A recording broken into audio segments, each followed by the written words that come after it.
Ikaw nga kapatid, pakinggan niyo po muna ito.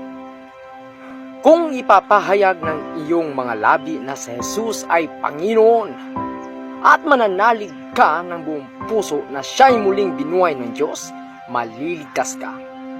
Sapagkat nananalig ang tao sa pamamagitan ng kanyang puso at sa gayoy napawawalang sala at nagpapahayag sa pamamagitan ng kanyang labi.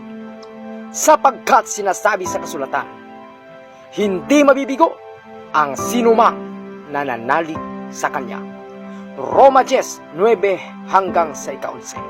Yan po mga kapatid ang sinasabi sa Biblia, sa banal na kasulatan, na tayong mga nananalig sa ating mahal na Panginoong Hesukristo ay hindi mabibigo kailanman.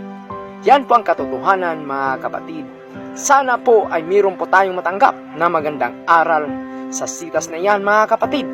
Lagi po nating tandaan na walang ibang makakaligtas sa atin kundi ang ating sarili sa pamamagitan ng ating pananampalataya sa ating mahal na Panginoong Hesukristo. Yan lang po mga kapatid, at pagpalain nawa kayo ng ating mahal na Panginoon. God bless po sa lahat at magandang buhay.